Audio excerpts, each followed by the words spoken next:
안녕하세요, 최규태입니다. 자, 오늘은 이제 여름이 끝나가고 있는데요. 그래도 좀 많이 더워요, 아직까지는. 그래서 좀 흐름이 있고 다양한 낚시가 가능한 천을 찾아왔습니다.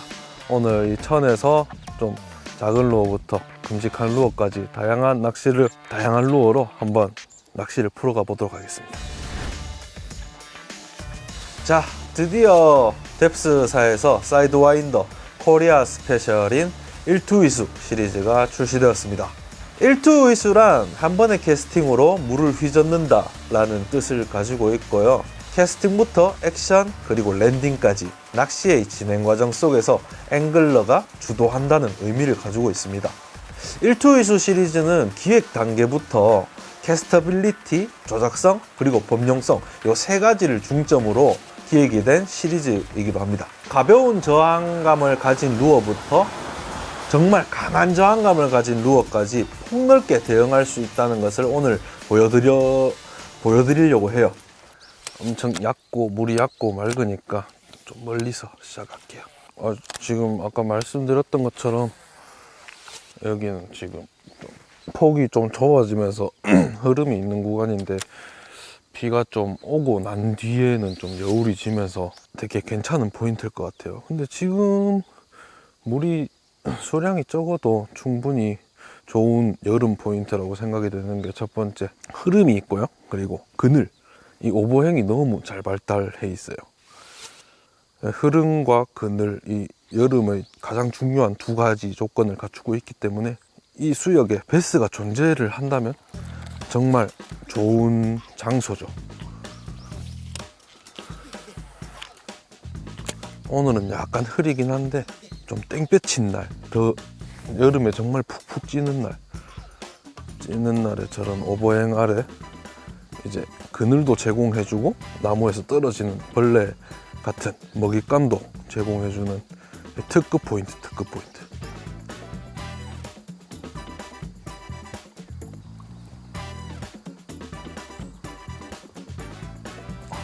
강준치 있다. 방금 따라왔어.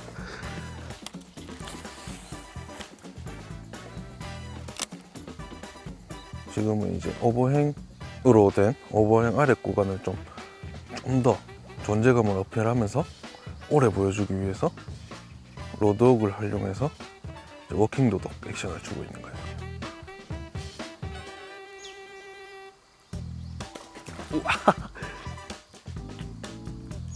강준치 같은데 이 사람 놀래켜요, 애들이. 일단 첫 입질 받았네요.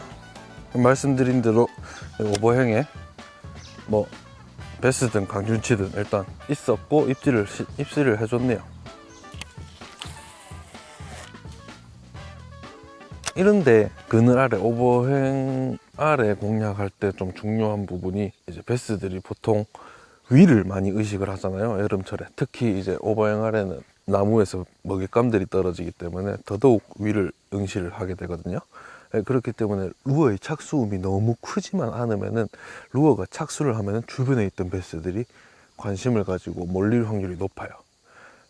그렇기 때문에 이제 운용이 두 가지로 나뉘는데, 착수하고 좀 착수음이 줄어들 때까지 기다렸다가 주변의 베스들이 루어의 존재를 충분히 인지하고 몰려들 수 있게 기다렸다가 액션을 시작하는 방법이 있고, 아니면은 베스 바로 주변에 떨어졌다고 생각을 하고 착수와 동시에 액션을 시작하는 방법이 있어요. 그거는 이제 그 두 가지 운용 패턴을 좀 매번 번갈아 가면서 해보면은 오늘은 어떤 날은 던지고 바로 감아들이는 거에 반응이 유독 잘하는 날이 있고, 어떤 날은 좀 착수음을 줄이고 좀 기다려준 다음에 액션 시작하는 게 잘 먹는 날이 있어요. 그거를 감안을 하셔가지고 다양하게 해보셔야 돼요. 저도 지금 몇 번은 이제 기다렸다가 시작하고 몇 번은 바로 시작하고 그렇게 좀 패턴을 좀 파악해보고 있거든요.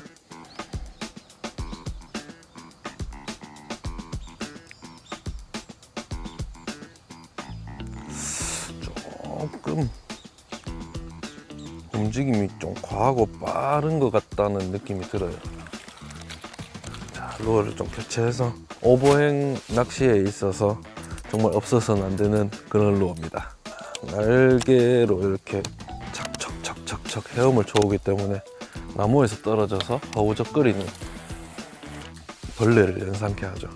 작은 설치류나 뭐 아니면 잠자리 같은 이제 오버행에서 주로 취할 수 있는 먹이를 표현하기 좋죠. 그리고 속도도 굉장히 느리고요. 자연스럽고. 아까 입질을 왔던 딱 지점이 이 흐름의 경계이자 그늘의 경계이기도 했거든요. 이 흐름이 있는 지점까지는 좀 집중해서 운용할 필요가 있을 것 같아요. 이 73XS로 이제 다루는 루어들 같은 경우는요, 이제 많이들 알고 계시는 이 버즈젯, 이런 저항이 강한 웨이크베이트의 운용에도 충분히 대응이 가능한, 편하게 운용이 가능한 그런 로드라고 보시면 되고요. 또 이제 비슷한 무게로 이런 NZ 크로울러, 나마즈 크로울러 주니어 사이즈, 얘도 1온즈 정도의 무게입니다. 요런 1온즈 전후의 중량급 탑워터에도 적합하고요. 지금 이렇게 달려있는 8분의 3온즈 정도의 스피너 베이트, 2분의 1온즈, 뭐 4분의 3온즈까지 편안하게 사용이 가능합니다. 스피너 베이트나 아니면 차터 베이트에도 이상적으로 사용이 가능하고요. 또 이런 러버지그류에도 충분히 대응이 가능합니다. 지금 얘는 뎁스사의 플랫백 지그 4분의 1온즈인데요. 그리고 바리뷰타 3.5인치를 조합한 세팅이에요. 무게는 총 무게로 하면은 한 2분의 1온즈 정도 될 것 같네요. 이 정도 무게보다 좀 더 가벼워도 충분히 운용 가능하고요. 뭐 10g 정도의 세팅부터 뭐 한 14g, 21g 정도의 세팅까지 대응이 가능합니다. 아침이기도 하고 좀 되게 좋아 보여서 활성도가 좋을 것 같아서 탑워터로 한 2가지 정도 탑워터로 공략을 해봤는데 이렇다 할 반응이, 뭐 시원하게 한번 때리긴 했죠.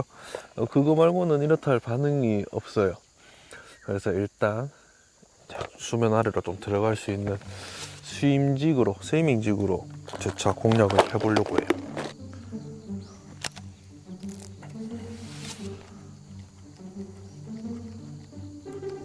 오씨, 깜짝이야. 액션 보여주는데 바로 때려버리네. 어휴, 깜짝 놀랐네. 스임지그에 바로부터는 국룰이죠. 정말 잘 물어요.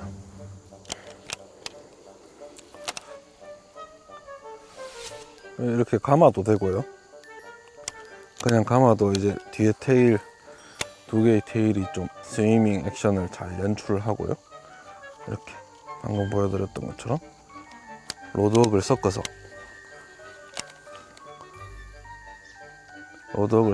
스위밍 시켜도 반응이 좋아요.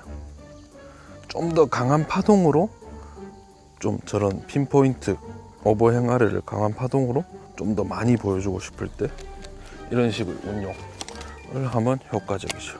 피딩하는 고기도 강심 쪽에서 보였고, 방금도 발 앞에서 때린 거 보면은 굳이 커버 안 넣어도 될 것 같긴 해요.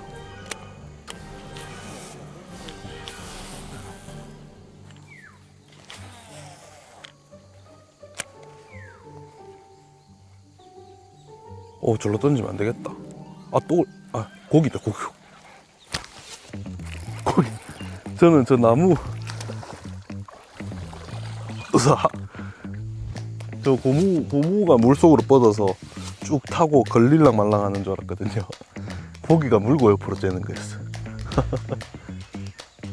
일단 첫 베스를 만났고요. 좀 탑워터에 이렇다 할 반응이 없어서 스임직으로 교체를 해서 좀 스위밍을 로드웍을 섞으면서 스위밍을 시키니까 이제 바로 반응을 해주네요. 아무래도 좀 피딩하는 것도 잘 안 보이고 탑워터에도 반응이 없는 걸로 봐서는 그렇게 고활성의 상태는 아닌 것 같아요. 첫 베스 만났으니까 플랫백직으로 좀 더 공략해보면 또 만나볼 수 있을 것 같아요. 저는 아까 걸레스 터지면서 저 패드가 이렇게 뻗어 있는 줄 알았어요. 땅땅 치고 또 뻗었다. 얘 같은데? 입질했더니. 쭉 가져가고 있어.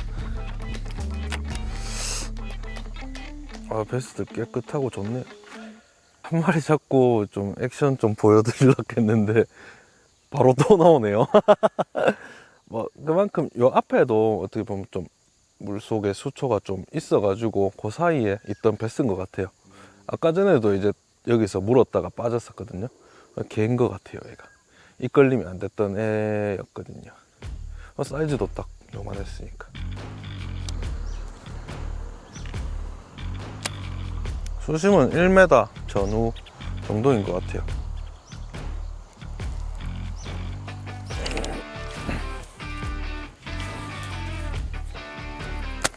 물이 그래도 어느 정도 탁도가 있기 때문에 지금 이런 식으로 어덕을 섞어서 통통 쳐주면서 스위밍 하는 게 효과적인 것 같아요. 맑으면 아무래도 이제 좀 그냥 감는 게 더 좋을 뿐더러, 저 같으면 물이 맑으면은 트레일러 홈을 바르뷰타가 아니라 그냥 데스아더 쉐드 같은 좀 네, 내추럴한 계열로 트레일러를 교체를 할 것 같아요. 지금 물이 조금 탁하기 때문에 트레일러를 지금 바르뷰타로 사용을 하고 있어요.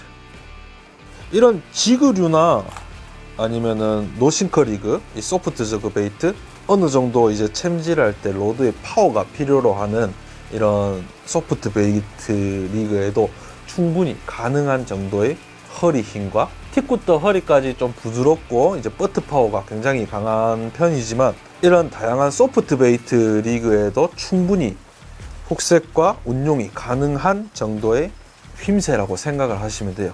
너무 빳빳하지는 않은, 그렇다고 너무 낭창이지도 않는 부드러운 힘새를 가진.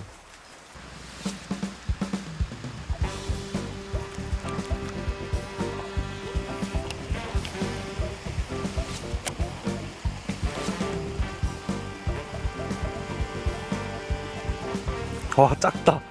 너무 작아요. 일단 뭐 입질이 오긴 오네요. 작은 베스지만.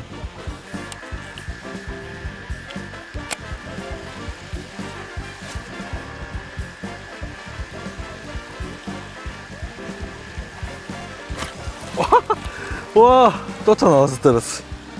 이번에는 그래도 사이즈 좀 됐던 것 같은데요. 네, 입걸림은 안 됐지만 그래도 웜을 한 입에 삼킬 정도 사이즈는 됐어요. 네, 나무 밑에 있다가 나와서 때린 것 같은데, 아니면 저 커버나.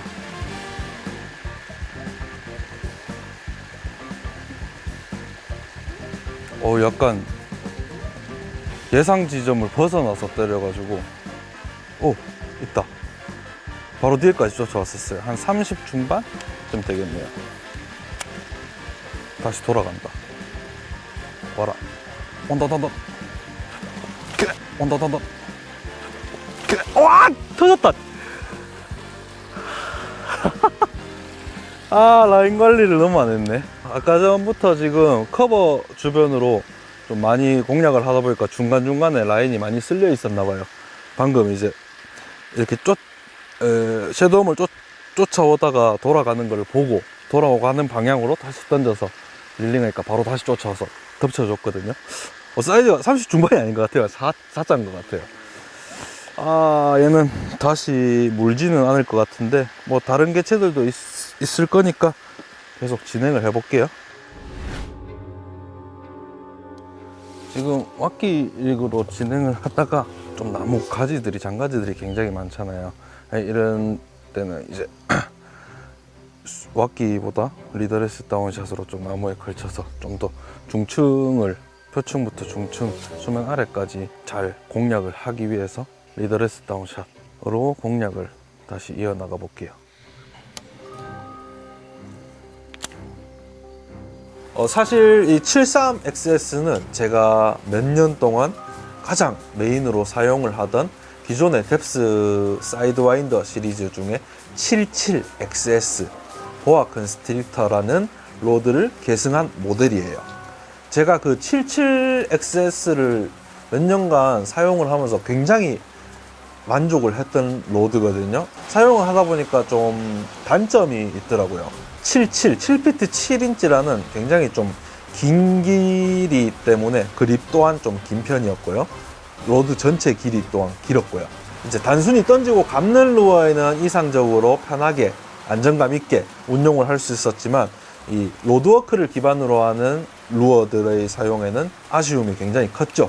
그런 부분에서 이 보아 컨스트릭터의 사용감, 전체적인 파워와 힘새는 유지를 하되 길이를 7피트 3인치로 줄였습니다.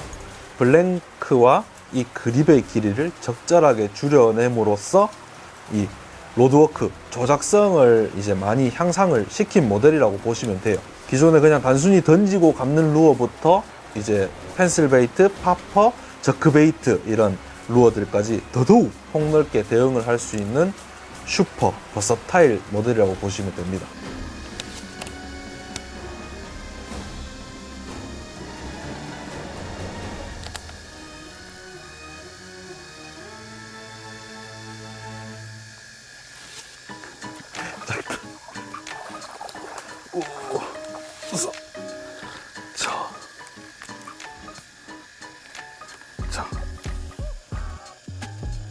플랫백 직으로 집어넣으니까 바로 반응을 해주네요. 오늘 탑은 확실히 아닌 것 같습니다. 그리고 이 가장 중요한 빠질 수 없는 이보크 크랭크 시리즈에도 모두 대응이 가능합니다. 이보크 1.2, 1.8 이런 애들은 이제 한 12g, 14g 정도의 무게를 가지고 있고요. 그런 애들부터 이 2.0, 3.0 그리고 이온즈 무게를 가진 4.0 모델까지도 모두 대응이 가능합니다. 오늘 보셨던 것처럼 만약에 한 대를 가지고 출조를 하게 된다면 꼭 추천드리고 싶은 로드이고요. 원태클에서 생겨나는 기동성과 그리고 정말 다양한 루어를 다룰 수 있는 다양함을 가지고 필드에서의 빠른 탐색이 가능한 그런 로드입니다. 자, 스펙으로는 68MLS 그리고 73XS 그리고 75XRF 이렇게 총 3가지 스펙으로 라인업이 되어 있고요. 자, 68MLS 말 그대로 ML 클래스 파워를 가진 로드인데요. 뎁스 하면은 좀 빅베이트, 매그넘 베이트 아니면 커버 피싱 같이 좀 터프한 낚시의 이미지가 있는데요. 그런 뎁스에서도 최근 몇 년 전부터는 이제 펄스 코드 주니어라든가 아니면 이보크 쉐드 와 같은 중소형의 하드베이트, 또한 이 킹쿠나 커버 스캣 등 기존에 있던 소프트베이트 시리즈의 소형 버전도 줄줄이 나오고 있습니다. 저 또한 이 작은 루어들을 자주 사용을 하면서 좀 이 7g 전후의 중소형 루어들을 좀 편하게 다룰 수 있는 로드가 좀 뎁스에서 나왔으면 좋겠다 라는 생각을 가졌고요. 그로 인해서 만들게 된 스펙이 이 68MLS입니다. 먼저 이 68MLS는 슬로우 테이퍼입니다. 기존 뎁스에서는 미디움 라이트 스펙의 좀 베이트 중경량, 좀 중피네스 용 로드가 있긴 있는데요. 패스트 테이퍼 밖에 없었어요. 그래서 저는 요번에 슬로우 테이퍼로 이 68MLS를 설계를 했고요. 팁부터 허리까지 부드럽게 휘어지는 슬로우 테이퍼를 가지고 있기 때문에 경량 루어의 캐스터빌리티를 확보를 하고 이 폭넓은 루어의 사용이 가능하게 되었습니다. 길이는 6피트 8인치로 미디움 라이트 클래스 중에선 짧지 않은, 그래도 조금 긴 편인 길이에 속하는데요. 이 비거리와 그리고 조작성 두 가지 모드를 확보를 하기 위해서 블랭크와 그립의 길이를 적절히 설정을 하였습니다. 실제로 제가 이 로드 개발 당시에 테스트를 진행하면서 이보크 쉐드나 아니면 스피너베이트 같은 좀 저항감이 있는 무빙계 루어들에도 굉장히 이상적으로 대응을 하는 걸 확인할 수 있었고, 또한 이 펄스코드 주니어나 좀 저크베이트 같은 조작성 로드워크를 기반으로 하는 루어들의 운용에도 무리 없이 정말 편하게 낚시를 할 수 있었어요. 이와 같이 7g 전후의 중소형 하드 베이트를 다루기 굉장히 편했고요. 또한 스피너 베이트, 스몰 러버 지그, 왁기 리그와 같은 좀 라이트 리그까지도 편하게 잘 다룰 수 있어서 굉장히 만족스러웠던 로드예요. 이제 소규모 필드나 고수온기 혹은 저수온기와 같이 좀 베스들이 예민한 상황에 놓여 있는 그런 필드에서 적극적으로 좀 추천해드리고 싶은 그런 스펙입니다. 자, 75XRF입니다. 75XRF는 레귤러 패스트 테이퍼의 빅베이트 전용 모델이라고 보시면 돼요. 요즘 한국에서도 빅베이트, 매그넘 베이트, 자이언트 베이트 큰 미끼들의 열풍이 불고 있는데요. 그에 따라서 이제 당연히 많은 앵글러 분들이 로드에도 관심을 가지시게 되는데요. 이 75XRF 같은 경우는 이제 1온즈 정도의 루어부터 10온즈 정도의 자이언트 베이트까지 굉장히 좀 큰 루어들을 폭넓게 다룰 수 있는 빅베이트 로드라고 보시면 됩니다. 저 같은 경우에는 2온즈 오버웨이 빅베이트 매그넘 베이트로는 이제 NZ 크롤러, 불슈터 130, 160, 슬라이드 스위머 175, 250 요 정도를 주로 사용을 하는데요. 아무래도 이 빅베이트, 매그넘 베이트들 같은 경우에는 기본적으로 큰 부피와 무게 그리고 강한 저항감을 가지고 있습니다. 그렇기 때문에 아무래도 이제 캐스팅을 해서 감아 드릴 때 사용자에게 그만큼 부담이 클 거고요. 그런 부분을 감안을 해서 그립을 7피트 5인치의 전체 길이에서 470mm 그립의 길이를 꽤 길게 설정을 했습니다. 이 그립이 길어지게 되면은 낚시를 진행할 때 좀 이 옆구리 사이나 타박에 붙여서 안정적으로 운용할 수 있는 장점이 있죠. 루어의 조작 또한 아무래도 루어가 크고 무겁다 보니까 이 로드워크 뿐만 아니라 릴링을 통한 액션도 많이 이루어지는 그런 장르인데요. 이 안정적인 그립의 길이로 인해서 이 릴링을 통한 액션도 안정감 있게 연출을 해낼 수 있고 필요시에 로드웍도 충분히 대응을 할 수 있는 적당한 길이의 그립이라고 생각을 하시면 됩니다. 빅베이트와 매그넘 베이트를 메인으로 사용을 하는 로드이지만 1온즈급의 펀칭이나 프로그 게임도 충분히 대응이 가능한 스타일 오브 뎁스스러운 로드라고 생각하시면 됩니다. 자, 이렇게 오늘 1투이수 시리즈에 대한 설명을 해드렸는데요. 1투이수 시리즈는 좀 가벼운 한 5g 정도의 루어부터 자이언트 베이트까지도 폭넓게 사용이 가능한 그런 시리즈니까요. 많은 관심 부탁드리겠습니다. 감사합니다.